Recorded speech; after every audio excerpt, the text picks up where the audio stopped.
Déjenme detenerme un poco en ese término de dialéctica, porque para aquellos, sobre todo para aquellos que conocen a Hegel apenas o que están introduciéndose en él, me parece muy importante. En la página 109 dice Hegel: la más elevada dialéctica del concepto consiste en no considerar la determinación meramente como un límite y opuesto, sino en producir a partir de ella el contenido positivo y el resultado, único procedimiento mediante el cual la dialéctica es desarrollo y progreso inmanente.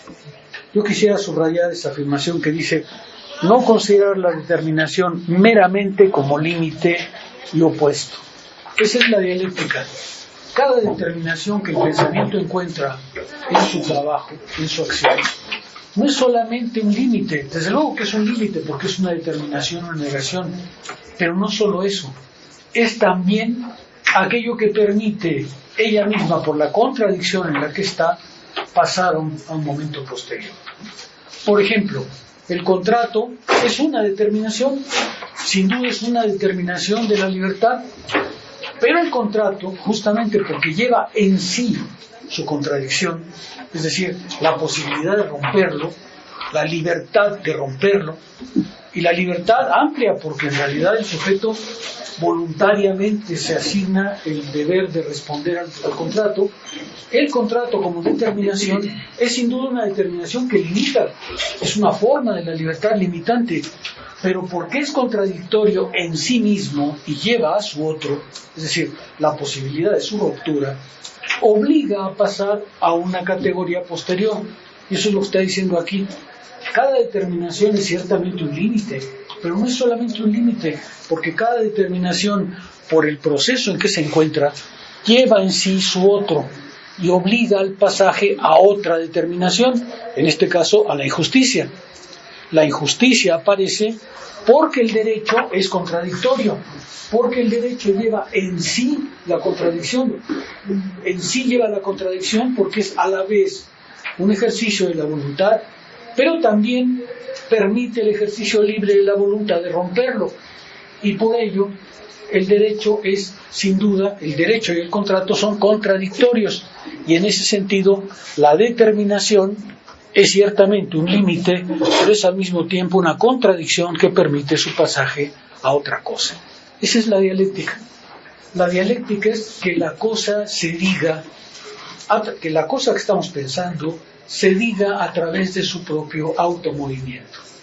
Y esto se logra a través de las determinaciones de la cosa, que dentro de sí llevan necesariamente a la contradicción y por tanto su tránsito hacia otra cosa. El derecho abstracto va a terminar con la injusticia, justamente mostrando que la injusticia es lo otro del derecho, su otro, no un otro accidental, sino su otro. De hecho, la injusticia es la que permite que el derecho se afirme, ¿no es cierto? Si el derecho se quedara solamente en los códigos y en las leyes, pues estaría bien, pero sería estrictamente formal y abstracto. El derecho actúa. Cuando se presenta la injusticia, el derecho se vuelca contra su otro y se afirma. Claro que cuando se afirma el derecho, volcándose hacia su otro, lo hace de manera muy poco graciosa, ¿no? Lo hace como el penal de aquí de Iztapalapa, ¿no? Santa Marta. De Santa Marta. Sucio, sí. Feo, sí. Castigador, sí. Repulsivo, sí. Pero es así como se afirma el derecho, ¿sí? El derecho no se puede quedar en los meros códigos, tiene que pasar a ese aspecto con sus pies y sus manos sucias, que es justamente el castigar. Lo que Hegel está diciendo es ese movimiento interior a las determinaciones por el cual la cosa se va diciendo a sí misma gradualmente a lo que yo llamo dialéctica. Dialéctica no es otra cosa que el alma del movimiento, el alma de la cosa misma, que se mueve a través de sus determinaciones una y otra vez, afirmándolas y negándolas. Ese pasaje es muy importante, ¿no? No considerar la determinación meramente como límite y opuesto, sino también a producir a partir de ella su otro. Cuando Hegel expone el contrato, dice, es una forma de libertad, la primera forma realmente de libertad, porque es el momento en que dos personas se reconocen mutuamente como libres, es decir, se declaran libres, y ese es el valor del contrato. El contrato, dice Hegel, literalmente, es la primera forma concreta de libertad. El problema es que el contrato, lo mismo que el derecho, es contradictorio. ¿Por qué es contradictorio? Porque como no lleva fuerza de imposición, es decir, el sujeto puede entrar libremente al contrato y salir libremente del contrato, porque es un sujeto lleno de determinaciones, ¿no es cierto? Cuando me venden una pluma fuente, pues igual actúan de buena fe, que no necesariamente, ¿no? A veces compro una pluma y resulta que el fulano no sabía que estaba descompuesta. Bueno, pues, ¿no? Otras veces, en cambio, claro que está consciente de que está descompuesta y entonces ya no es un delito de buena fe, sino un fraude, ¿verdad? ¿Por qué lleva el derecho esa negatividad en sí? Porque el derecho lleva dentro de sí su otro, la posibilidad de su ruptura, la injusticia. Y el derecho va a ser el movimiento permanente de esa contradicción.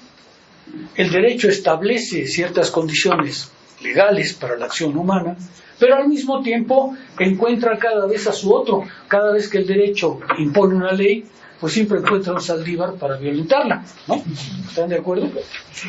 Siempre hay un Saldívar que se escapa a la cosa y le dice a la ley, pues fíjate que me evado de ti.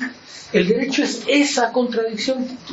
No hay en Hegel un derecho positivo, si por positivo entendemos un régimen que sería permanente, sino es en realidad el régimen que al mismo tiempo que regula la vida bajo la forma jurídica, encuentra siempre a su otro, incluso no encuentra, produce a su otro, ¿sí? Cada vez que el derecho impone una norma o una ley, está diciendo, y de ahí para allá es mi otro, y necesariamente aparece, ¿sí me explico? Aparece, el criminal no es lo otro del derecho, es su otro, el que lo anima. El derecho se vuelca sobre el criminal y se impone, pero no logra resolver su contradicción porque sigue siendo efectivamente ese movimiento de oposición de uno al otro, y por eso la pena aparece como el otro de la injusticia. Déjame meterme un poco ahí. Hegel dice incluso que el problema es que el delito, para él el delito no es un ser, sino es un ser dependiente. Hegel dice que el delincuente no es en realidad un ser porque depende del derecho. No hay crimen sin derecho. Para que haya algo como un crimen tiene que haber algo como un derecho, porque si no, no es crimen. El problema del criminal, dice Hegel, es que es justamente esa existencia dependiente. Incluso lo llega a llamar no ser. ¿Por qué es no ser? Es no ser porque depende del derecho para existir. Él no tiene existencia propia. Su existencia se debe por completo a la existencia del derecho, al sistema jurídico que de alguna manera imponemos. Déjenme decirlo de otra manera. Foucault hay una parte muy bonita porque dice, mire, toda sociedad tiene que trazar un límite entre lo permitido y lo prohibido. Toda sociedad. ¿Cómo lo hace? Depende completamente. Pero tiene que trazar ese límite entre lo que está permitido y lo que no está permitido. Y eso es lo que hace el derecho. Cuando el derecho impone una orden, una ley, una norma, no quiero hablar norma porque norma se aplicaría de otra manera, pero cuando la ley se impone, crea a su otro, crea al delincuente. ¿Sí me explico? Crea al delincuente porque su otro es necesariamente lo que aparece como su negación. Pero este otro es dependiente, es un no ser. Es un ser, dice Hegel, orientado a su propia destrucción. El crimen tiene que autodestruirse, pero requiere la acción del derecho para hacerlo. Y el derecho y el crimen se van modificando sistemáticamente a medida que avanzan. ¿Me explico? Déjame darte un ejemplo quizá más claro. Por ejemplo, Foucault, cuando examina Vigilar y Castigar, dice, mire, el delincuente medieval, ¿qué hacía el delincuente medieval? Díganme, ¿cómo imaginan al delincuente medieval? Pues cortisano. ¿Sí? La cortisana. No, bueno, eso cuando castigaban, pero ¿qué clase de crimen era el criminal medieval? Crímenes en contra de Dios y del reino. Fíjense, ¿El criminal medieval podía ir a Walmart y robarse los yogures? No. No, no. La riqueza medieval no está en las mercancías. La riqueza medieval está en manos del clero y de la aristocracia medieval. La única manera de apropiarse de la riqueza medieval era justamente asaltar en los caminos cuando el rey se desplazaba, ¿cierto? Las cortes medievales eran cortes itinerantes, viajaban constantemente. Y el rey se llevaba hasta el perico. Cuando viajaba, se llevaba las alfombras, el perro, o bien el recaudador de impuestos, que era el que retenía el dinero del rey, pues era la víctima. El delincuente medieval es un salteador de caminos, porque la riqueza medieval solo está ahí, no está en ninguna otra parte. Robin Hood no puede robarse ninguna otra cosa, porque no hay bancos, ¿sí? No hay gasolineras, no hay cajeros automáticos, ¿no? La riqueza está en un cierto lugar y por tanto el criminal depende justamente de esa violencia, ¿sí? Por eso es un salteador de caminos, por eso es un tipo de esta clase. Cuando cambia la riqueza y pasamos al capital, la riqueza ya no está únicamente en los caminos y en el asalto. ¿Dónde está? ¿Dónde está la riqueza en nuestras sociedades? Las mercancías. En las mercancías. ¿Y dónde están las mercancías? Pues por todas partes, ¿no es cierto? Mientras el criminal medieval era un salteador de caminos, el criminal moderno es o un salteador de bancos, porque ahí encuentra la riqueza, o simplemente la señora del mandilito que se mete a comer todos los días en Walmart. ¿Sí me explico? ¿Por qué Walmart tuvo que establecer un régimen de vigilancia distinto? Porque ahora la riqueza está completamente difundida y por tanto necesitamos un régimen de vigilancia completamente distinto. Las señoras que entran todos los días a robarse en Walmart son un verdadero viacrucis para Walmart, porque es justamente ahí donde alcanzan la riqueza. ¿Sí se ve lo que estoy diciendo? El criminal medieval es un salteador de caminos. El criminal moderno es un criminal que atenta contra la mercancía o contra el dinero, porque ahora sí el dinero te lo encuentras en un cajero automático, ¿no es cierto? Pero ya sabemos que el dinero es mercancía, así que tampoco es ningún misterio, ¿no? Cuando robas dinero, lo único que estás robando es el equivalente general de las mercancías, eso es todo. ¿Sí se ve lo que estoy intentando decir? Claro que el derecho tuvo que cambiar. El derecho medieval ya no era adecuado para el derecho de las sociedades contemporáneas capitalistas. Tuvo que cambiar el régimen del criminal, tuvo que cambiar la manera de castigar, tuvo que cambiar la manera de vigilar, ¿sí se ve? Y de manera incesante, dice Hegel, el derecho y el crimen están una y otra vez en un proceso de transformación. ¿Sí se ve? Por ejemplo, hoy un gran criminal es pues el defraudador cibernético, ¿no? Hoy ya ni lo ves. Robin Hood cuando menos tenía que arriesgar el físico, ¿no? Ya es el pellejo. Pero ahorita te roban con que te descuides con tu celular, por Dios. Ese es el criminal. Tuvo que cambiar el derecho para alcanzar esa clase de crimen. Claro. ¿Sí se ve? Sí, pero bueno, por ejemplo, yo lo estaba pensando no en el caso de la jurisprudencia, que es la que produce el derecho, ¿no? O lo hace, sino en el caso de los juicios en forma. Esa es mi duda, porque... ¿Juicios en forma? Sí, o sea, cuando se son aplicadas el derecho, ¿no? Ya en el juicio, digámoslo, en tal... directamente en la pena. Exactamente, porque muchas veces... A ver, vamos a detenernos un poco ahí. A ver si te logro exponer. En el mundo medieval, justamente el criminal es el gran salteador de caminos, ¿no es cierto?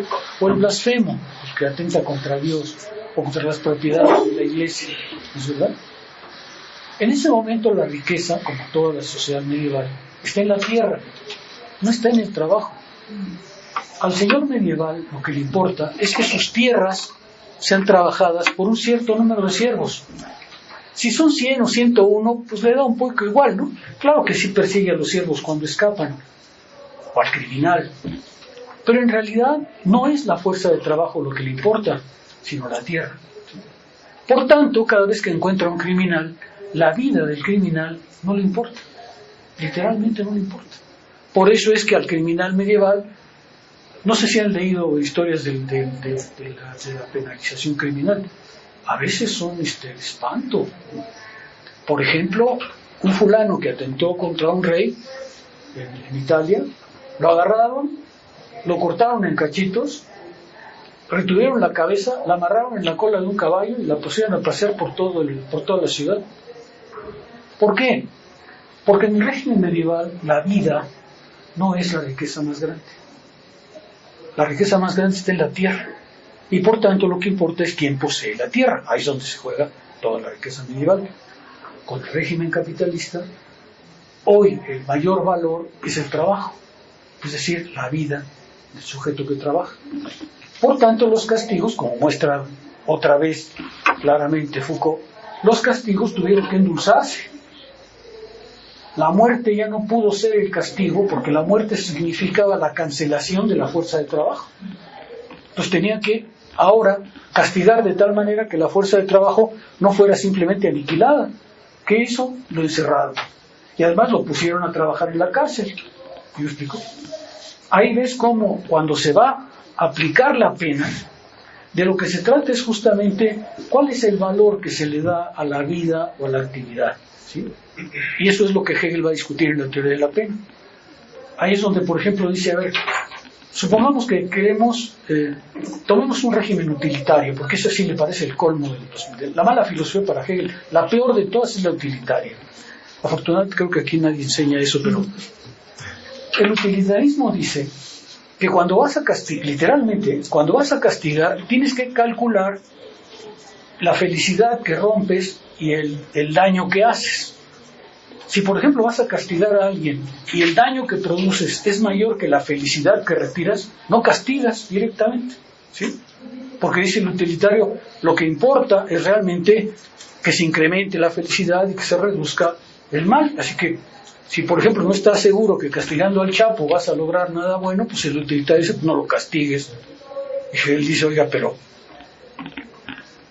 O bien, el que dice, vamos a castigar para darle ejemplo a todos los demás de que no deben meter la mano donde no deben. Y Hegel dice, pero eso es un castigo colocado en la amenaza. Ahí no se puede castigar, ¿no? ¿En dónde castigamos? Dice Hegel. En el uso de la libertad. La pena actualmente para él solo se justifica racionalmente cuando decides castigar a un sujeto como sujeto libre. Y le dices literalmente, no has sido capaz de hacer uso de tu libertad. Y al violentar la libertad de los demás, has violentado tu propia libertad. Por tanto, ¿en qué te voy a castigar? En tu libertad. Exactamente eso es lo que hay que castigar. Claro, hay crímenes monstruosos, dice Hegel, hay crímenes verdaderamente monstruosos. Pero el ser humano que comete un crimen, según Hegel, no deja de ser ser humano. No deja de ser ser humano. Y debe ser castigado como humano, por razones humanas, ¿sí? Y entonces él dice, a pesar de que puede ser un monstruo, ¿no? y en México, que si sabemos eso, a pesar de eso, sigue siendo un ser humano.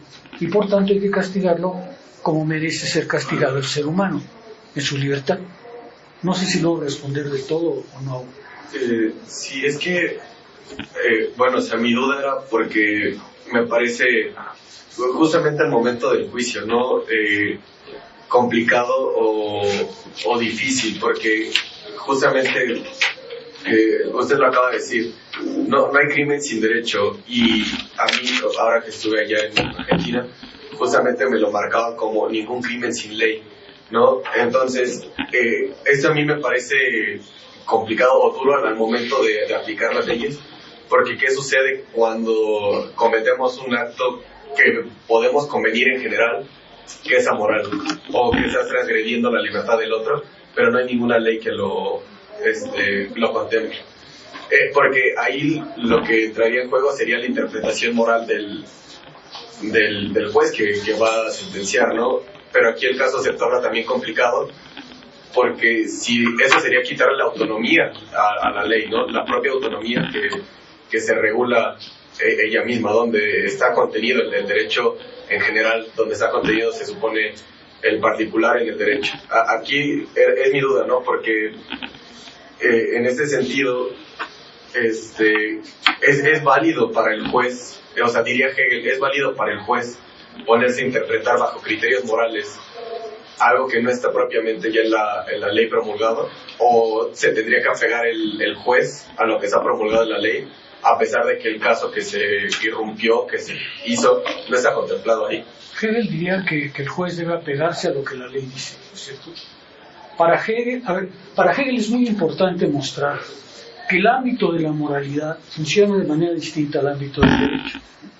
Que el derecho es un ámbito estrictamente formal en donde la ley se hace valer como prohibición, como limitación. Y si no está prohibido por la ley, entonces no puede sancionar. ¿Sí? ¿Hay un derecho de la moralidad? Hegel dice sí hay un derecho de la moralidad. ¿Sí? Pero ese es un derecho que juega aparte, que tiene vínculos distintos. ¿Sí? Yo creo que esa sería la respuesta de Hegel. Pero déjame volver un poco atrás, porque tu comentario suscita esto. A ver. Hegel dice que justamente hay muchas cosas, y él rechaza también esa afirmación, hay muchas cosas que no se pueden medir. Por ejemplo, hay teorías de la pena que dicen, es que el castigo tiene que ser similar al daño que se hizo. Debe ser equiparable, ¿no es cierto?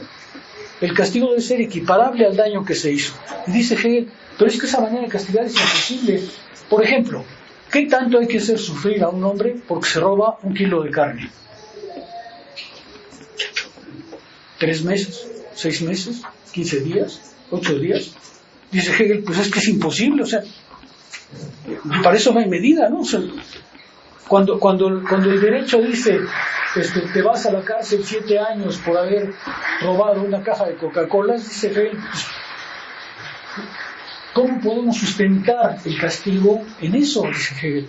Claro que hay un valor que hay que tratar de hacer equivalente, pero eso no es el fundamento del castigo. El fundamento del castigo no está ahí, está en la libertad, ¿no es cierto? Y por tanto lo único que puedes juzgar es efectivamente esa violación a la libertad que cometió. ¿Cuánto tiempo le das? Pues ahí sí dice Hegel que se las arreglen los abogados, ¿no es cierto? Que vean los abogados cuánto tiempo merece, porque no es lo mismo que te robes 1 kilo de carne a que le robes a Segalmex 15.000 millones de pesos, ¿no? ¿Sí me explico?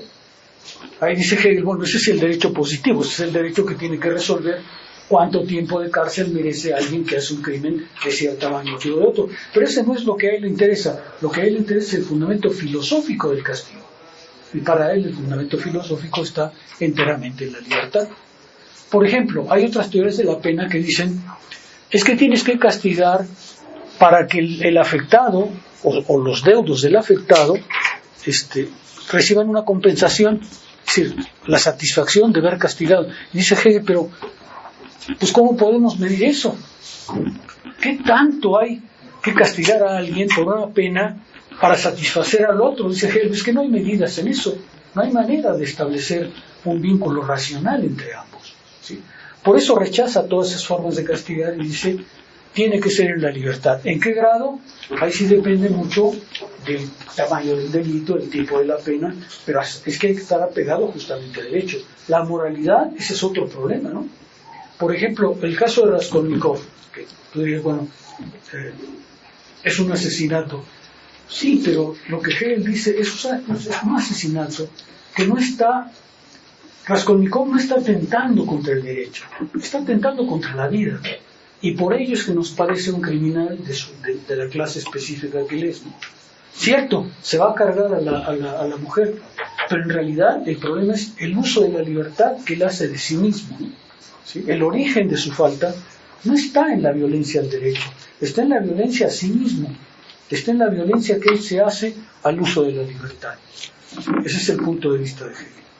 No sé si logro dar una mejor respuesta ahora.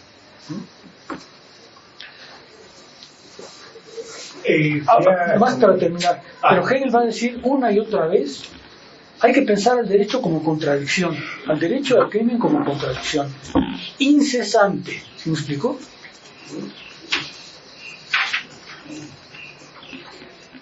Incesante, pero además otra vez metido en la vida completa, ¿no? Por ejemplo, cuando aparecieron los delitos cibernéticos, pues eso no tuvo que ver directamente con el derecho, ¿no?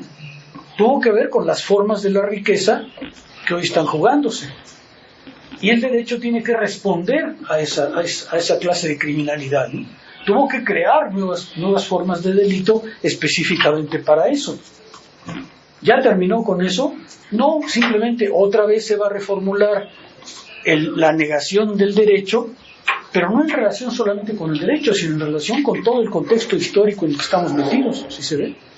Cuando pasamos de la criminalidad medieval a la criminalidad moderna, no fue el derecho el que estableció ese tránsito lo estableció el modo de producción, y el derecho fue siguiendo ese movimiento global. ¿Sí se ve lo que estoy intentando decir? Cierto, el derecho siempre encuentra a su otro, pero los dos están metidos en un proceso aún más amplio. Eso es lo que diría Hegel, aún más amplio, en el que la moralidad juega su papel, en el que la eticidad juega su papel también. ¿Sí se ve? Esa es la idea. La idea está en todo, incluido en el vínculo contradictorio entre el derecho y el crimen. El derecho y su otro. Lo positivo y su otro. ¿Sí?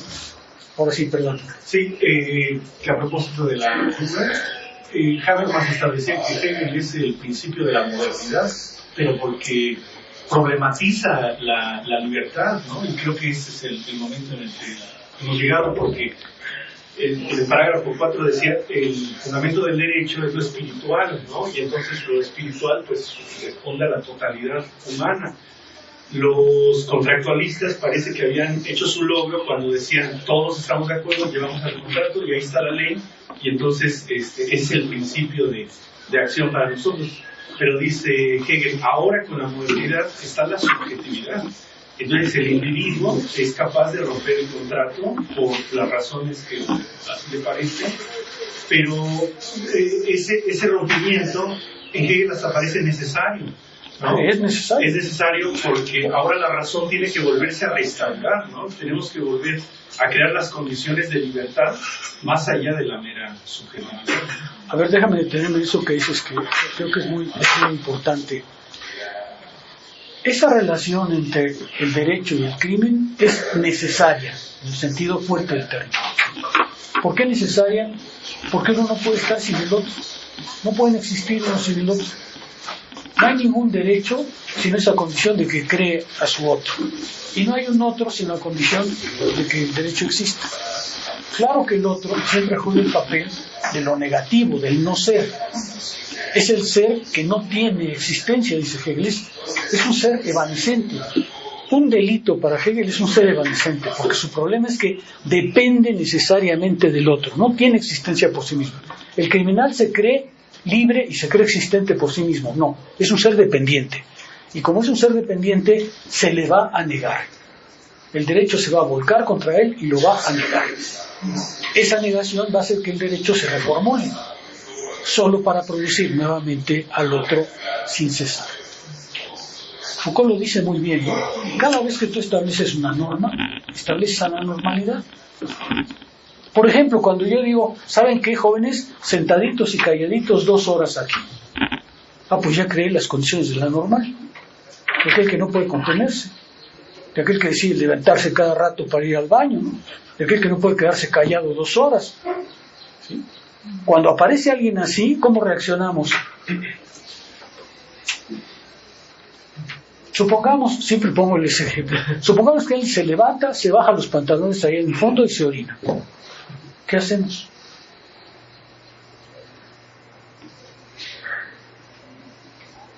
¿Qué hacemos?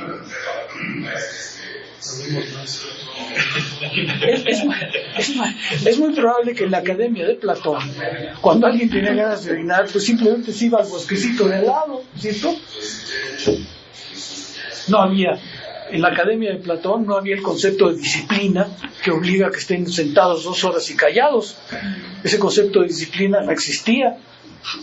Cuando apareció el concepto de disciplina, o sea, controla tus esfínteres, pues creamos a los anormales, a los que no pueden controlarse. ¿Sí me explico? El anormal no salió de la nada, los hombres orinan desde siempre. El problema es cuándo tienen que aprender a controlarse. ¿Sí? Y ahí otra vez ves como cada vez que estableces una norma, la que quieras, vas a establecer a la normal, aquel que no puede estar ahí. ¿Sí me explico? Aquel que no logra sujetarse a esa disciplina. Dice, no responder o no. Cada vez que hay una ley o cada vez que hay una norma, hay su otro, inevitablemente. Y la norma solo existe porque produce a su otro. Del mismo modo que la sociedad capitalista produce a sus criminales. Ella es la que produce a sus criminales. Cada vez que se transforma la riqueza, se transforma la criminalidad. ¿Sí?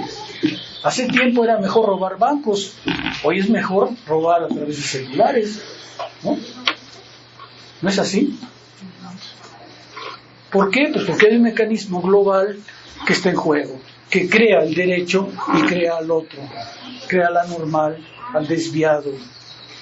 El problema es que, y Foucault en eso es muy insistente, a veces creamos anormales pues que no son tanto, ¿no?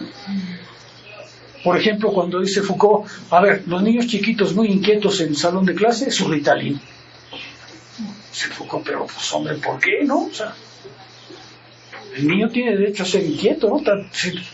Eso de que a Ritalin, porque no le pone el 90% de caso a la profesora, dice Foucault, pues es que estamos creando una normalidad totalmente ficticia, ¿no es verdad? Pero es lo que pasa cada vez que se instaura el derecho o la norma. ¿Sí se alcanzó a ver? Ojalá haya podido responder mejor, ¿no? ¿Sí queda claro?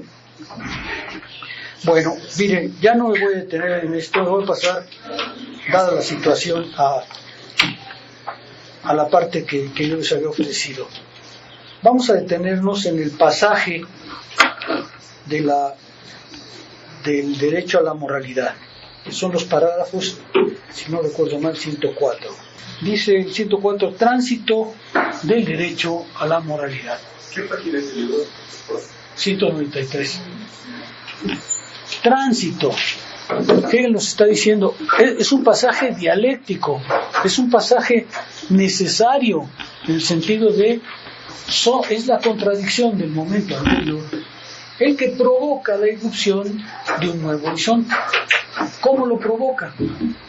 Ya hemos visto justamente que el problema del contrato es que sí vincula a la voluntad, pero no la vincula de manera determinante.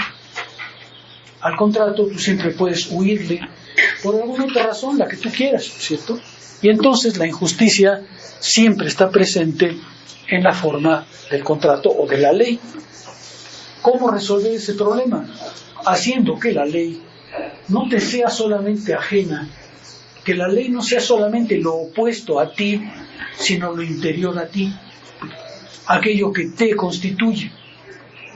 Y ese movimiento por el cual la ley entra en ti para guiar tu voluntad y tu conducta, eso es lo que llama Hegel moralidad. La moralidad no es otra cosa que el interiorizar a través de un movimiento de la voluntad el conjunto de formas racionales que establece la libertad en cada momento. Eso es la moralidad. Con frecuencia se dice, Hegel no tiene una ética. Y es cierto, Hegel no cree que el problema de la conducta moral se puede resolver al interior del sujeto. Se puede resolver en el vínculo del sujeto con el mundo en que está viviendo, en el vínculo del sujeto con la ley que lo va a normar. Y por ello no lo llama ética, sino moralidad. Moralidad porque está diciéndonos, no se trata de que el sujeto reflexione consigo mismo, como en Kant. No se trata de que el sujeto obedezca al deber por el deber. Se trata de que el sujeto mantenga una cierta relación con el conjunto de leyes y de normas bajo las cuales vive. Y ahí es donde se logra la moralidad. Solamente que esas leyes ya no le pueden ser ajenas, tienen que estar en él, tienen que interiorizarse en él. Se hará entonces sujeto moral.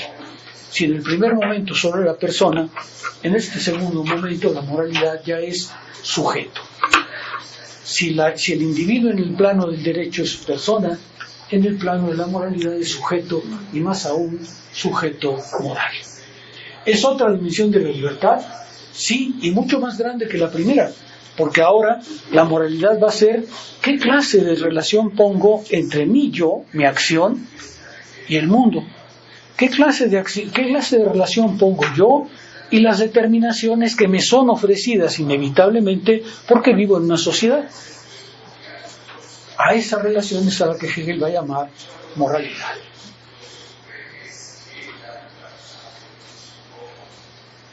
Dice 104, vayan por favor ahí. Es el tránsito del derecho a la moralidad. Tránsito otra vez porque es un pasaje dialéctico. La moralidad, ¿por qué es dialéctico?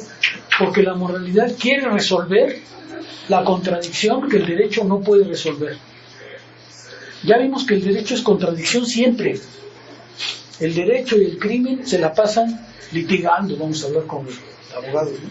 El derecho y el crimen se la pasan peleando, pero no pueden resolver su contradicción, porque justamente entre la voluntad libre y el derecho, pues siempre hay ese margen de escape que la voluntad libre puede darse. La moralidad quiere resolver esa contradicción, quiere dar cuenta de esa contradicción y por tanto subsume a los dos, al derecho o a la norma y al sujeto libre, y va a tratar de buscar su identificación, su correlación. Cuando esa correlación se logre, el sujeto es un sujeto moral. ¿Por qué? Porque va a poder hacer coincidir la ley con su acción y entonces será moral. ¿Sí se alcanza a ver? Vamos a leerlo así. El delito y la justicia de la venganza representan el estado del desarrollo de la voluntad en que, habiendo desembocado en la diferenciación entre lo universal en sí y lo individual que existe por sí en contra de aquel, la voluntad existente en sí ha retornado así por medio de la eliminación de esa oposición y ha vuelto a ella misma, por sí misma, efectivamente real. Es decir, ¿cuándo logra resolverse esa contradicción? Cuando el sujeto encuentra a la ley como su otro, pero entonces se establece con la ley una relación de subsunción. Su libertad existe, pero ahora existe frente a un otro que él debe subsumir. Se va a hacer, como nos enseñó Hegel desde el principio, real. Ya no es solamente buena intención, ahora es buen conocimiento. Hegel va a hacer descansar gran parte de la acción moral en el conocimiento.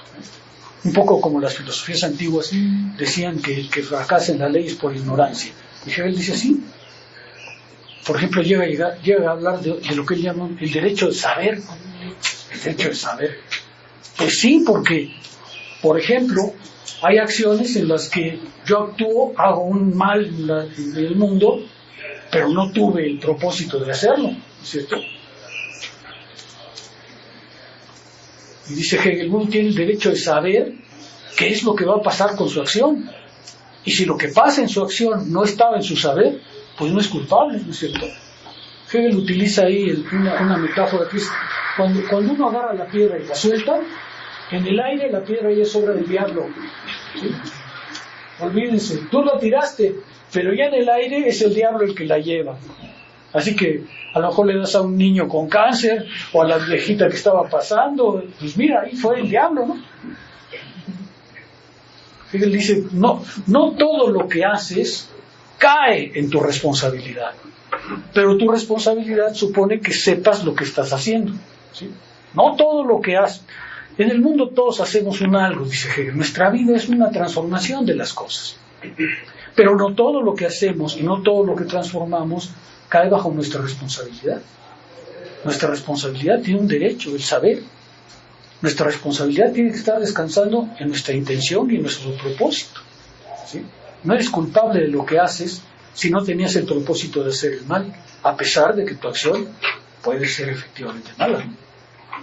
Si tú sacas a tu Rottweiler sin cadena, ¿qué puede pasar? Pues que se come un niño, ¿no? ¿Eres culpable? Sí, porque tú debías saber que un perro de esos pues no puede andar sin cadena, ¿no? Claro, si tú sacas a tu chihuahua, pues bueno, capaz si lo dejas sin cadena se va a perder, pero ¿sí se ve? Que él dice, no, él va a distinguir entre un hecho y una acción. Y dice, un hecho es lo que sucede porque actuamos en el mundo, pero una acción es algo que sucede porque nuestra voluntad está puesta ahí, y son distintos. ¿Somos culpables de todo lo que hacemos? No, somos culpables de todas nuestras acciones conscientes. Eso sí, ahí descansa nuestra responsabilidad. Dice, de este modo el derecho ese tiene validez por su necesidad como lo efectivamente real, asegurado contra la voluntad individual existente por sí. Esta configuración es al mismo tiempo el progreso de la determinación conceptual interna de la voluntad. ¿Qué está haciendo la voluntad? Está saliendo de sí, como ya sabemos que se da objetividad, ¿no? Está saliendo de sí y retornando a sí. No ve al derecho como lo opuesto, no ve al derecho como lo otro, ve al derecho como el horizonte de su libertad, como el horizonte que debe subsumir para ser libre, para hacerse real. Para Hegel la buena intención no es real, solo es real el buen conocimiento, es decir, la salida de sí y la reconciliación con ese otro que ahora debe formar parte de ti. ¿Es una determinación más fuerte de la voluntad? Claro, porque es la voluntad que ha subsumido a su otro y ya no lo ve meramente como su otro. El sujeto empieza a ser moral. Dice abajo, como voluntad en su existencia, de manera de ser no solo voluntad libre en sí, sino por sí misma. Ya sabemos que la voluntad libre en sí es ese impulso que tenemos que tener. La voluntad tiene que ser mi voluntad, tiene que afirmarme a mí, pero solo es en sí cuando me afirma solo a mí. Es para sí cuando me afirma a mí en mi otro. Es para sí cuando me afirma a mí en el tránsito por el otro. Entonces se hace real, entonces se hace efectivo. En el derecho abstracto, la voluntad solo existía como personalidad, ¿sí? Era la persona. En el derecho abstracto, la voluntad de ahora en adelante la tiene como su objeto propio. La voluntad se toma a sí misma como objeto. ¿Se acuerdan que esa era la diferencia con los momentos anteriores? Antes la voluntad tomaba siempre los objetos externos. Ahora se toma a sí misma como objeto. Se va a modelar a sí misma. Va a actuar sobre sí. Se va a constituir a sí misma. Por eso es que es agente moral y por eso es un resultado. Toda la moralidad es justamente el examen de cómo le hace la voluntad para constituirse en voluntad libre en sí y para sí. En sí y para sí. La subjetividad de la libertad, que es de esta manera por sí infinita, constituye el principio del punto de vista moral. Este es el punto de vista moral. Cuando la conciencia, ahora esta voluntad que se sabe libre, que se quiere en el mundo, porque para Hegel es muy importante esa afirmación. El sujeto de la modernidad ya no quiere que otros hablen por él, ya no quiere que otros le digan cómo vivir. Él quiere vivir, él quiere llevar al mundo su acción, él quiere mostrarse libre. Pero ese mostrarse libre no puede quedarse solamente en el sí, tiene que mostrar el retorno al para sí. Y es entonces cuando se hace moral, cuando se hace realmente moral. Vean la diferencia con Kant. Por eso cuando dices que no hay una ética, pues no hay una ética, porque él no cree que la gente moral se pueda lograr solamente en la relación de sí a sí. ¿Sí? Hegel no cree que la ética pueda descansar simplemente en obedecer el imperativo categórico, por más que insistan que el imperativo categórico es ya intersubjetivo. Dice Hegel, no es cierto, ¿no? No es intersubjetivo. Es colectivo si se quiere, pero nada más, ¿no? ¿Sí? Por eso Hegel acusa a la ética kantiana de abstracción. De abstracción porque dice, el imperativo categórico te dice qué puedes hacer, pero en situaciones totalmente inútiles, ¿no? El ejemplo que yo siempre uso es el de los casuistas, ¿no? No sé si ustedes conocen la casuística. Es un caso muy interesante porque todavía hay unos casuistas, porque en filosofía hay de todos los colores, ¿no? Todavía. ¿Qué eran los casuistas? Eran los que decían, para actuar tú tienes que buscar en la historia un caso, sobre todo si es un santo o si es un personaje así muy importante, que haya actuado de cierto modo y entonces lo sigues, caso por caso. Por ejemplo, el casuista decía, mira, tienes que examinar en cada caso cómo actuaría, pues, alguien con cierta prudencia, ¿no? Porque hay un caso muy simpático, porque los casuistas eran todos jesuitas, y en cierto modo los jesuitas del 17 cayeron en el descrédito por la casuística, justamente, ¿no? En esa época, un poco antes, el rey de Inglaterra perseguía a los cristianos porque se acababa de divorciar de su mujer, ¿se acuerdan? Y es Enrique III, ¿no? Que se divorcia de su mujer, el Papa dice que no te puedes divorciar. El Papa lo dice no por razones religiosas, sino por razones políticas, obviamente, ¿no? No te puedes divorciar. Pues ya me divorcié, rompo con la Iglesia Católica y fundo el protestantismo. Es el momento en que Inglaterra pasa al protestantismo, ¿no? Porque rechaza al catolicismo por eso. Así que tampoco fue un movimiento así como espiritual, no. Fue porque el rey quería con otra y dijo, como no me dejan, pues a huevo.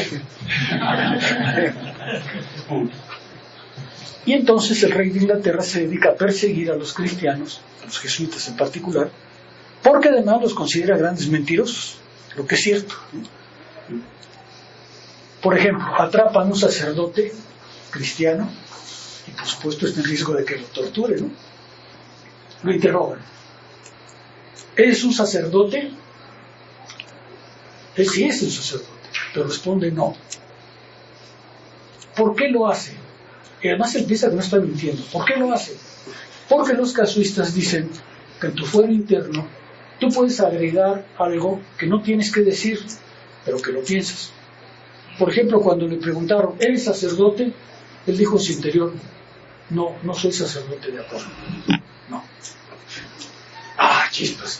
Para el casuista está en la verdad, o sea, no está mintiendo. Pero vean ustedes, son muy peligrosos porque nunca sabes qué te va a decir un casuista, ¿no? La casuística es el caso extremo porque se trata realmente caso por caso, y dice Hegel que eso es lo que le pasa al imperativo categórico, que es un poco casuístico, ¿no? Porque como no tiene contenido, pues se puede aplicar a cualquier cosa. Por ejemplo, dice, hay una parte que los casuistas lo ven diciendo, se llegaba al extremo de decir, por ejemplo, a ver, porque el casuista siempre requiere un guía de conciencia. En ese momento los guías de conciencia son muy importantes, porque los que saben de los casos son los guías de conciencia. Entonces el pobre pecador pues, va con su guía de conciencia para decirle, oye, ¿cómo le hago, no? Porque estoy en este dilema moral, dime tú, ¿qué hago, no? Entonces el guía de conciencia le dice, no, pues haz esto, ¿no? Porque Abraham, no sé quién hizo tal cosa, entonces estás justificado. Entonces van con el casuista, con su guía de conciencia y le dicen, oiga, ¿no cometo pecado si visto a mis niñas como niños? Ah, chispas, entonces el casuista se pone a investigar, ¿no? Si hay casos en que los niños hayan sido vestidos como niñas y ya haya sido tolerado, ¿no? Vean ustedes, son los casos más triviales, pero debo darle a mis invitados a cenar un postre o dos, porque si les doy dos, a lo mejor los llevo a la gula y les produzco diabetes. Entonces va el que no sabe moralmente cómo actuar y va con su guía de conciencia. ¿Está bien si les doy dos postres o nomás con uno? Claro que vean ustedes que es una ética totalmente dependiente, ¿no? Pero el caso es muy interesante porque duró mucho tiempo. Además, no crean que no es un accidente en la historia, duró bastante tiempo la casuística y todavía hay quien la defiende. En fin, Hegel dice que al imperativo categórico le pasa esto así, ¿no? Como el imperativo categórico es pura forma, pues tú le puedes meter el contenido que quieras, ¿no? A ver, imperativo categórico, ¿puedo darle a mis invitados dos postres o solo uno? Y el imperativo categórico, que es como un molinito, pues te va a contestar, ¿no? Si no quieres producir diabetes, solo uno. Ah, pues ya está. Y dice que el imperativo categórico a veces resuelve cosas, pero las veces ustedes pueden poner lo que quieran, ¿no? Como es formal, pues ponle el contenido que quieras. Por eso Hegel dice que es meramente formal, porque dice, ¿te resuelve algunos dilemas morales? Sí, pero te permite pasar cualquier cosa como problema moral. Pues, puedes universalizar casi cualquier cosa. Bueno, en fin, todo esto para decir, Hegel cree que no hay forma en que la ética se resuelve en una relación de sí a sí. La moral tiene que resolverse necesariamente en el horizonte en el que se vive, en el horizonte racional en el que se vive. Y ese es el punto de vista moral. Dice Hegel en la observación: si observamos más detenidamente los momentos por los cuales el concepto de libertad progresa, veremos que va desde la determinación abstracta del derecho hasta la determinación que se refiere a sí misma, o sea, hasta la autodeterminación de la voluntad. Autodeterminación de la voluntad. La voluntad libre es una voluntad autodeterminada. Claro que va a estar determinada. La voluntad, dice Hegel, no puede ser indeterminada. Una voluntad indeterminada sabemos que es arbitrio, sabemos que no es voluntad, es simplemente un impulso. Una voluntad es determinada, pero es libre cuando es autodeterminada. Es la autodeterminación de la subjetividad. Se comprobará que esta determinación es en la propiedad lo mío abstracto, y por tanto en una cosa anterior, en el contrato, es solo lo mío común. Mediado por la voluntad y en la justicia la voluntad de la esfera del derecho, su abstracto ser en sí o inmediatez, en cuanto contingencia puesta por la voluntad individual, es ella misma contingencia. La voluntad en el orden de lo jurídico es mera contingencia. ¿Por qué? Porque se encuentra un mundo, y el mundo que se encuentra pues puede ser uno u otro, es contingente si es bueno o malo, ¿sí? La contingencia es la característica del régimen en que la voluntad encuentra un mundo separado de ella, ¿eh? Y como las determinaciones le son externas, su vínculo con ellas es contingente, es decir, puede ser y puede no ser. En el punto de vista moral, la contingencia resulta superada de manera tal que ella misma, en cuanto reflejada en sí misma, idéntica consigo, es la contingencia infinita que existe en el interior de la voluntad, su subjetividad. Ahí se vence la contingencia, pero es todavía una contingencia, lo va a decir así, es todavía una contingencia relativa, más bien es una necesidad relativa, porque siempre, el problema de Hegel es, siempre que hay decisión, la conciliación de dos extremos nunca es total. ¿Sí? Este principio lógico es muy importante. Siempre que hay dos extremos en una relación, la correlación de ambos nunca es total. ¿Por qué? Porque siempre parten de la diferencia. Y en este caso también parte de la diferencia. Pero déjenme lo que Hegel está intentando decir. Está diciendo, para que seas agente moral, debes saber en qué momento espiritual te encuentras y cómo debes actuar. ¿Sí? Eso es fundamental, porque solo así te haces agente moral. Pero resulta que todavía es contingente en qué momento espiritual te encuentras, ¿no es cierto? Déjenme, para que vean lo que Hegel está intentando decir. No sé si conocen un libro que se llama El País de las Sombras. Fue un libro El País de las Sombras Largas. Fue un libro muy importante en mi época, porque era de los primeros testimonios de la vida de la gente de los esquimales. Es un libro, es una novela, pero el que la escribió tenía algo de antropólogo, y es una de las primeras narraciones de cómo vivían los esquimales, ¿no es cierto? Y cuenta, el País de las Sombras Largas cuenta una historia que todavía hace poco encontré en TikTok, que dice las costumbres de los esquimales son muy distintas a las nuestras, y ser agente moral ahí pues no es lo mismo que ser agente moral en nuestro mundo. Por ejemplo, él cuenta que en esa época los niños que nacían sin dientes eran sacrificados. ¿Por qué? Porque los esquimales se alimentaban, y probablemente se alimentan todavía, de carne congelada. Cuando un esquimal mata a una foca, por ejemplo, pues no se la puede comer completa, ¿no? O sea, a riesgo de morir empachado, ¿no? Entonces lo que hace es que en lugares que los esquimales ya conocen, toma la parte que le corresponde y guarda la otra, deja el resto de la foca en un lugar en el que otro esquimal que sabe dónde dejan la comida, pues puede llegar a comer. Pero claro, la comida que comen es congelada, y entonces tienen el problema de que el que no tiene dientes no puede comer, literalmente no puede comer. Entonces a los viejitos, cuando ya pierden los dientes, los abandonan. En lugar de hacer como nosotros, ¿no?, que le ponen su pensión de adultos mayores, aquí los abandonan. ¿Por qué? Pues porque los viejitos que tienen que comer sin dientes no pueden hacerlo. Pues ya no tienen que, van a morir de hambre, los abandonan. Cuando uno lee eso es, ya, el canijo, ¿no? El canijo nace entre los esquimales, ¿no? ¿Por qué importa? La novela cuenta que hay un misionero occidental que viaja entre los esquimales y un día llega a un iglú congelado, ¿no? Aterido de frío, y le dice el esquimal, le dice a su mujer, acércate, descúbrete. La mujer se descubre y le dice al fulano ponle los pies en el vientre a mi mujer para que se te calienten. Y el pastor dice, yo no, ¿cómo? No, ¿cómo voy a meter con mi mujer? ¿No? ¿Cómo crees que voy a usar tu mujer? No.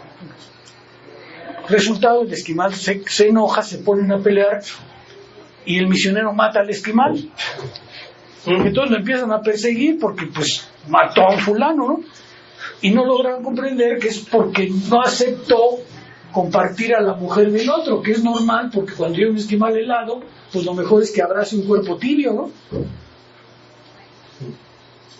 Lo que Hegel está diciendo es, mira, ser bueno entre los esquimales no es lo mismo que ser bueno aquí, ¿sí?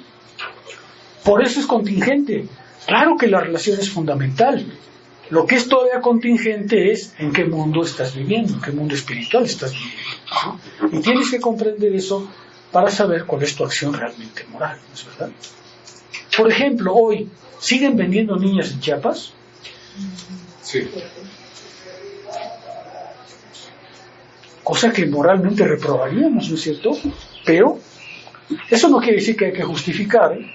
Quiere decir simplemente que hay que comprender que todavía la relación entre la voluntad libre y su otro es contingente. Todavía no es la relación absoluta que será en el concepto. Ahorita todavía sigue siendo contingente, eso es lo que está diciendo Hegel, ¿no? Hay una necesidad en que la voluntad se vincule con su otro, pero como su otro todavía es un otro contingente, pues todavía la relación sigue siendo contingente. La verdad exige que el concepto exista y que esta existencia le corresponda. En el derecho, la voluntad tiene su existencia en algo exterior. Ya sabemos que el derecho solo se refiere a cosas externas, a cosas que puedes tomar. Tú no tienes ningún derecho sobre una persona. Eso no existe en Hegel. En la modernidad ya no existe en Hegel. En el derecho, la voluntad tiene su existencia en algo exterior. Lo ulterior es el pero que la tenga en sí misma en algo interior. Tiene que ser por sí misma subjetividad y enfrentarse a sí misma. Este comportarse en relación a sí misma es lo afirmativo, que sin embargo solo se puede conquistar por la eliminación de la inmediatez.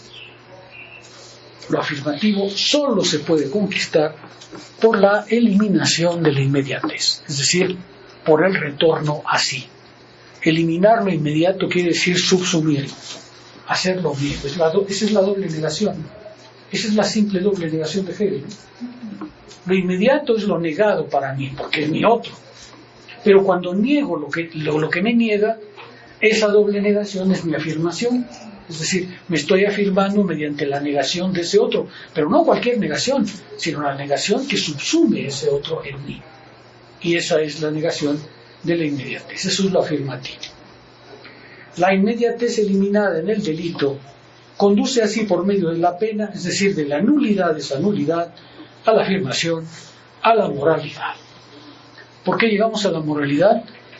Porque la contradicción entre el derecho y el delito, entre el derecho y la pena, entre la acción y el castigo, conduce a un punto de vista superior en el que esa contradicción ya no exista. Cuando eres agente moral, la ley no te va a parecer un otro, va a ser tu otro. Y entonces la contradicción en la que vive el que vive como persona se resuelve, pero se ha vuelto agente moral. ¿Sí se ve? El que violenta el derecho conscientemente no es un agente moral, porque sigue viendo a la ley como un otro, como su otro negativo, como su otro sin reconciliación. El agente moral lo que hace es que ese otro lo niega bajo la forma particular de subsumirlo, negar su inmediatez para hacerlo. Es el retorno así. Eso es lo dialéctico. Con es bastante sencillo. Lo que pasa es que hay que trabajar de manera muy abstracta con los conceptos. El problema con Hegel siempre es cómo le haces con los conceptos, ¿no? El mecanismo es sencillo, pero utilizarlo cuando ya estamos trabajando sobre conceptos, eso ya tiene una gracia distinta, ¿no? ¿Sí? Ahora sí ya podemos entrar a la moralidad. Es el parágrafo 105. El punto de vista moral es el punto de vista de la voluntad en cuanto no es meramente en sí, sino por sí infinita. Esta reflexión sobre sí de la voluntad y su identidad existente por sí, frente al ser en sí, la inmediatez, y frente a las determinaciones que desarrollan en ese ámbito, determinan a la persona como sujeto. El individuo en el derecho de la persona, ahora en el punto de vista moral es sujeto. Luego va a devenir miembro de una familia, luego va a devenir miembro de la sociedad civil, miembro de un trabajo, va a inscribirse a un lugar específico de desarrollo, va a tener una cultura y luego tendrá un horizonte político. A eso me refería cuando les decía que la filosofía del derecho puede ser leída como los diferentes momentos que la conciencia va experimentando en la búsqueda de su libertad más completa, que es la libertad al mismo tiempo más concreta. Eso es lo que está diciendo Hegel. El sujeto moderno tiene muchas determinaciones en sí, muchas. Es persona, es sujeto moral, es miembro de una familia, trabaja, pertenece a una corporación, responde a la justicia, es burgués, es además ciudadano, participa en la vida política. Todas esas cosas no existían en el mundo anterior. Todo eso no existía en las subjetividades anteriores. Eso no estaba en Grecia, eso no estaba en Roma. Este es un sujeto totalmente moderno, que ve a su libertad en diferentes aspectos. ¿Logra conciliarlo siempre? No siempre. El problema es que no siempre. Y esa es la desgarradura de la conciencia moderna. Dado que la subjetividad es ahora la determinación del concepto, ya sabemos que el desarrollo completo de la filosofía del derecho es el desarrollo del concepto. Los hijos del principio, es el concepto y su efectuación. El concepto, es decir, el proceso total, toma ahora la forma de la subjetividad. Eso es lo que Hegel está diciendo. La filosofía del derecho es un proceso complejo, completo. El concepto, que es todo el proceso, en este momento toma la forma de la subjetividad. ¿Sí? Ahora vamos a ver al concepto cuando se hace subjetivo, cuando aparece como sujeto, en la acción como sujeto. Siempre va a ser concepto, pero ahorita vamos a verlo en esta determinación particular, que es la de ser sujeto, ¿sí? Pero se diferencia de él como tal, de la voluntad existente en sí, en la medida en que la voluntad del sujeto, en cuanto a voluntad del individuo existente por sí, al mismo tiempo todavía tiene la inmediatez. La subjetividad constituye la existencia del concepto. Fíjense, Hegel es muy cuidadoso en estos tránsitos, ¿no? Está diciendo, mire, desde el punto de vista del concepto, la subjetividad es un momento. Pero como es subjetivo, el concepto ahorita toma la forma de existencia, toma la forma de un ser inmediato. Es sujeto, estamos hablando del sujeto, ¿sí? Claro que es todo el concepto, pero es el concepto exteriorizándose como sujeto, o para decirlo con Spinoza, es la sustancia como modo, ¿sí? Aquí, mientras en el momento anterior la persona era completamente abstracta, porque todos somos personas, aquí en cambio cada subjetividad es una inmediatez, es el concepto, pero puesto como inmediato. El concepto, dice Hegel, en su existencia. Estas partes a veces no se comprenden como Hegel las expone, pero es muy importante con él siempre seguirlos de esta manera. La subjetividad constituye la existencia del concepto. Arriba dijo, la subjetividad es la determinación del concepto, ¿sí? El concepto se determina, ¿sí? Dios tiene que aparecerse. Bueno, pues ahora se aparece como subjetividad, como modo. Ahí está en la existencia. El problema es que justamente como está en la existencia, va a vivir bajo una decisión. Es existente, es el sujeto existente, pero en un mundo de concepto, en un mundo dominado por el concepto. va a tener que tratar de vencer esa diferencia, esa escisión, ¿sí? Ahora ya es subjetividad, ya no es solamente persona, ya es alguien que dice, yo quiero ser. El problema es que quiere ser como manifestación de un proceso mucho más global. ¿Sí? Se ha determinado así un plano más elevado para la libertad, el lado de la existencia de la idea. Ven que Hegel insiste en el término, existencia. Estamos hablando ahorita del sujeto existente, el que va a actuar. Si en el primer momento el sujeto era abstracto, como persona, aquí no, aquí es la existencia, aquí es el monito que va a actuar, cada uno de los monitos que va a actuar, cada changuito que va a hacer su acción. ¿Sí? Es el concepto, porque pertenece al movimiento global, pero es el concepto puesto como individuo, como sujeto que va a actuar. ¿Sí? Solo en la voluntad, en cuanto subjetiva, pueden hacerse efectivamente reales la libertad y la voluntad existentes en sí. Solo entonces es real. ¿Sí? Real no es la persona en el orden jurídico. Real es cuando la subjetividad y el concepto, cuando los dos horizontes se manifiestan. Ahí está la realidad. Todavía no es realidad efectiva, pero ya es realidad. Hegel está queriendo llevarnos a la teoría de la acción, ¿no? Tienes que actuar en el mundo. ¿Cómo le haces para actuar? ¿Cómo tienes que reaccionar para ser agente moral en tu acción? La segunda esfera, la moralidad, expone por tanto en conjunto el lado real del concepto de libertad. Esto es muy importante para Hegel, porque Hegel lo que dice es, miren, un principio de la modernidad es la libertad individual, la libertad de cada uno. Eso ya no podemos echarlo atrás. ¿Sí? La revolución cultural de Mao y todas esas cosas para Hegel no van, porque el problema fundamental es que en la modernidad el individuo, el sujeto libre se quiere a sí mismo libre. Y según Hegel, un orden político racional tiene que respetar eso a como dé lugar. ¿Sí me explico? Nada de que todos vamos a ponernos la camisa de Mao. Nosotros ya aprendimos lo que es ser libre yo, y eso quiero que se me respete. Y para Hegel es un principio fundamental. Contrariamente a lo que dice que Hegel es un totalitarista, aquí lo que está diciendo es lo contrario. Lo que está diciendo, no, claro que tenemos que formar una totalidad, pero ella tiene que respetar el derecho de cada uno, la subjetividad de cada uno, ¿sí? Cada uno de nosotros, yo me pongo mi corbata de seda, ustedes se ponen los que quieren, ¿no? También, ¿no?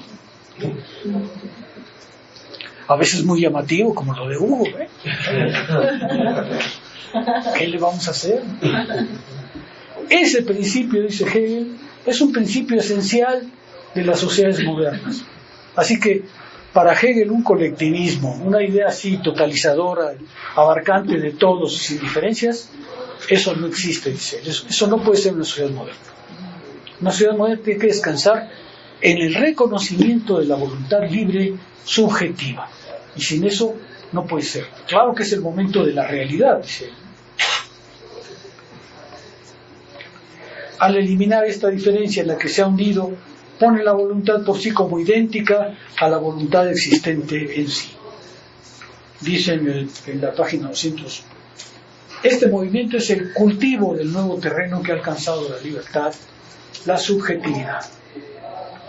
Por medio de esta elaboración, la subjetividad, que en un primer momento es abstracta y diferente del concepto, se iguala con él, y la idea alcanza su realización verdadera al determinarse la voluntad subjetiva al mismo tiempo como objetiva y por tanto verdaderamente concreta. Aquí se están unificando el sujeto y el objeto. El problema es que todavía vienen de horizontes separados, ¿sí? Todo el trabajo de la moralidad es cómo unificar esos dos momentos separados. Pero como son momentos separados, pues se puede fracasar, y ahí es donde fracasa la moralidad, ¿no? ¿Sí se ve? Raskolnikov fracasa porque es una voluntad libre, pero tiene frente a sí un mundo que es opuesto a él, y esa concordancia no está dada, no hay una armonía preestablecida. Esa hay que hacerla, esa hay que trabajarla, esa hay que cultivarse para que esa separación se unifique. Pero como todavía es una unificación de dos, es una separación que todavía no es el concepto. El concepto vendrá más adelante, ¿sí? Ahorita todavía es unidad en la diferencia, identidad en la diferencia. Es decir, todavía no es la identidad enteramente reflexiva.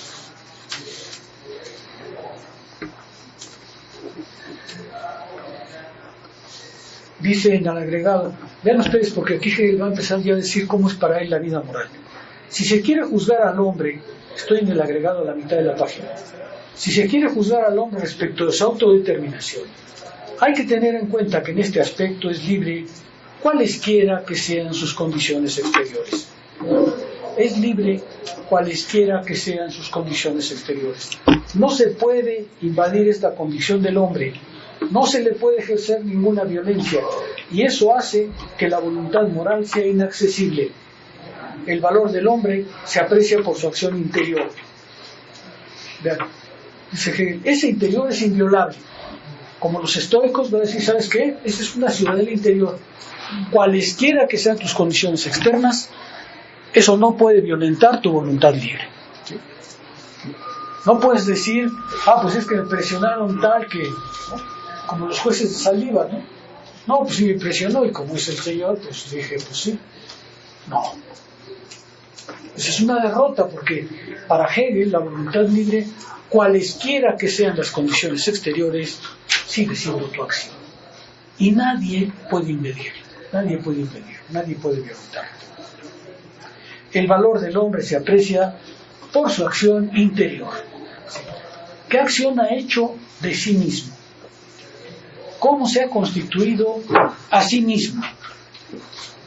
¿Cómo se ha hecho a sí mismo en esa voluntad que de suyo es inviolable?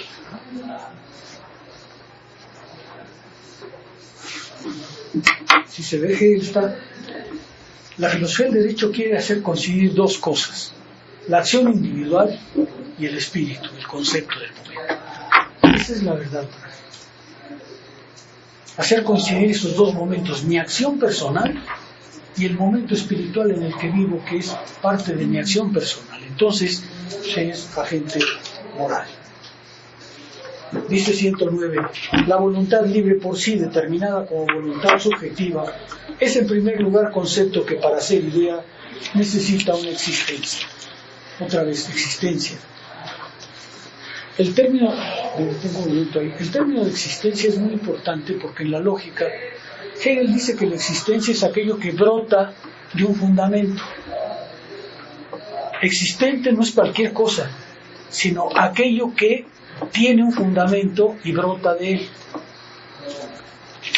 Hegel introdujo antes conceptos como cosa, por ejemplo. Una cosa pues es cualquier cosa, ¿no? Una existencia ya no es cualquier cosa, es aquel algo, una cosa, que emerge de un fundamento. Entonces ya le podemos llamar existencia. Por eso está diciendo aquí que es existencia, porque es voluntad libre, pero que emerge de un fundamento. ¿Sí? No salió de la nada, sino salió de un fundamento. Y como salió de un fundamento, ya se le puede llamar existencia. Ya no es una cosa cualquiera. Vean, lo que Hegel está diciendo es un sujeto libre. No es un monito cualquiera, ¿no? Es el monito que tiene una razón de ser, que tiene un fundamento. Por eso es una existencia. No es solamente una cosa cualquiera. Es algo que está relacionado con un fundamento y de ahí emergió. Y por ello se llama existencia. Hegel no cree que se pueda decir lo mismo de algo, cosa, existencia, fenómeno. Entonces para él son diferentes dimensiones del ser. Todas son del ser, pero son diferentes dimensiones. Bueno, no tengo ahí porque sería hablar de la lógica. El punto de vista moral es, por lo tanto, la figura del derecho de la voluntad subjetiva. Decíamos que hay derecho de la voluntad subjetiva. El derecho no es solamente el orden jurídico, ¿no? Es aquello que la libertad exige para realizarse, el derecho de la voluntad subjetiva. Según este derecho, la voluntad es y reconoce solo lo que es suyo, es decir, aquello en lo que ella existe como algo subjetivo. Otra vez, esto es muy importante. Dice él, la voluntad solo reconoce lo que es suyo. Es decir, lo que está en ella, lo que ella ha puesto. Ella no se va a reconocer culpable de una cosa que no ha puesto, ¿no? Eso era antes, dice Hegel, eso era en los tiempos anteriores, ¿no? Donde tú eras culpable de haber matado a tu papá allá en el cruce de Tebas y ni sabías quién era, ¿no? O sea, aquí no, el derecho de la voluntad libre es: solo quiero reconocer lo que es mío, lo que yo pongo en el mundo, lo que es mi acción, y no quiero que me carguen con lo demás, lo que existe realmente, ¿sí? Esto es otra vez muy importante, porque cuando entremos al punto de vista moral con más detalle, pues lo que se está viendo es que Hegel dice: tienes que ver cuál era tu propósito, cuál era tu intención, cuál era tu concepto del bien cuando actuaste. Y solo esos tres momentos harán que seas agente moral. Pero solo te puede cargar lo que está en tu derecho de la voluntad libre. No te pueden cargar lo demás.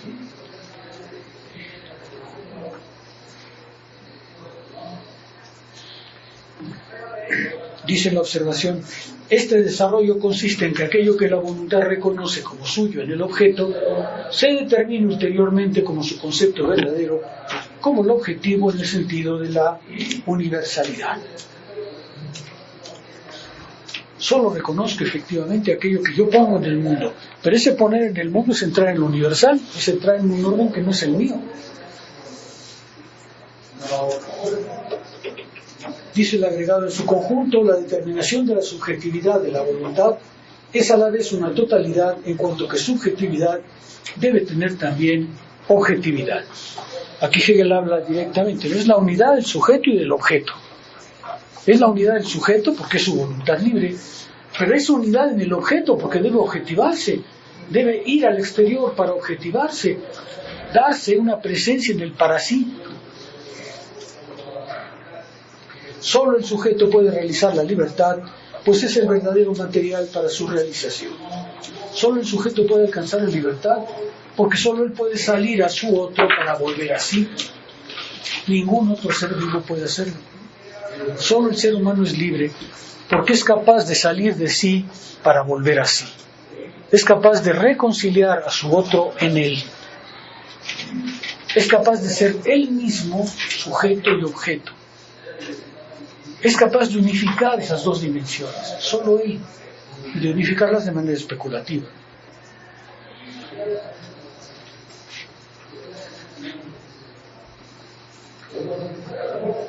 Dice Hegel abajo, y es muy importante: lo que entra en la cuestión de la moralidad es el interés propio del hombre. El interés propio del hombre. En la moralidad es el interés propio del hombre. Y su elevado valor consiste en que se sabe a sí mismo absoluto y se determina. Por eso es que la moralidad tiene ese nivel tan importante, ¿no? Es el interés propio del hombre, pero su valor consiste en que se sabe a sí mismo absoluto, se sabe a sí mismo en su otro y se determina a través de ese otro. Ese es el elevado valor de la moralidad. Y Hegel hace la comparación para que vean: al hombre inculto todo le es impuesto por el poder de la fuerza o de las determinaciones naturales. Al hombre inculto todo le es impuesto, ¿no? Todas son determinaciones que le vienen de fuera. El niño no tiene voluntad moral, sino que es determinado por sus padres. El hombre culto, en cambio, es el hombre que del bien interior quiere estar en el mismo, quiere estar él mismo en todo lo que hace. Esa es la diferencia entre el hombre culto y el inculto. Al inculto todo le sucede. Al culto todo lo que le sucede lo apropia, lo hace suyo y se determina. ¿Sí? Entonces se hace agente moral. ¿Sí se ve claro? Me detengo un momento. Vean que es bastante sencillo, pero la teoría de la acción en Hegel es muy interesante. Entonces va a empezar a hablarnos de propósito. ¿Qué quiere decir propósito? Luego intención. ¿Qué quiere decir intención? Luego va finalmente al bien. ¿Qué quiere decir hacer bien? Es muy curioso porque generalmente cuando los comentaristas hablan de teoría de la acción están refiriéndose a esta parte de la moralidad. No hay separación entre la acción de un hombre y su vida moral. La acción, en el sentido real del término, la presencia del mundo, lo que haces en el mundo. lo que realmente haces en el mundo, cómo imprimes tu presencia en el mundo, cómo el mundo imprime su presencia en ti. Ese es el ámbito de la moralidad de Hegel. ¿Sí queda claro? Pues todo le sucede porque todo le parece externo, ¿no? Todo le sucede porque todo le viene de fuera, ¿no es cierto? Todo le es impuesto y pues va al aire, ¿no? Va de aquí para allá, porque no sabe cuáles son las determinaciones que debe adoptar para sí, porque no las ha interiorizado, no ha hecho ese esfuerzo de interiorización. Sucede lo mismo cuando un ciudadano no entiende las leyes, ya sea de su país o de otro que visita. Sí, por supuesto, ¿no? Si no entiendes las leyes, como ayer comentaba un sujeto una cosa muy chistosa, porque decía, fue a la embajada norteamericana a pedir la visa. Entonces dice, cuando yo llegué, bueno, me pusieron muchas dificultades, pero al que venía atrás de mí, un ranchero ahí de Sonora, le pusieron más dificultades porque le dijeron a ver sus fotos, y sacó su álbum de fotos. Aquí estoy con mi primo, y aquí estoy con mi hermano. Sí, bueno, sí, pero sí soy yo, o sea, ese que estaba, sí soy yo. Y el otro fulano tenía que explicarle pues que por fotos hay que entender los ovalitos esos que, ¿no? Pero no, pues llevó sus fotos, hijo, para que vean si soy yo. O sea, aquí estoy con mi hijo y aquí estoy echándome una chela con mi... Sí, bueno. Entonces, si no sabes qué es la ley, pues... Bueno, si les parece bien, no se puede, entonces todavía.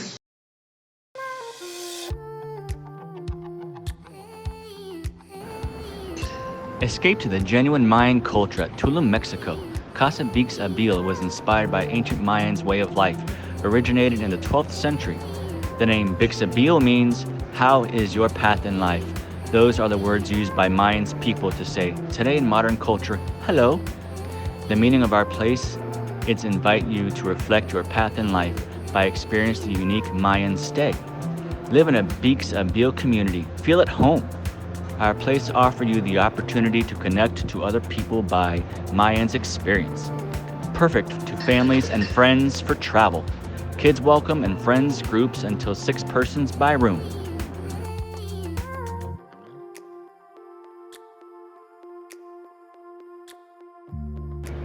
Enjoy our common amenities: community kitchen, breakfast area, rooftop bar, co-working area, restroom, free bikes, and a wonderful pool.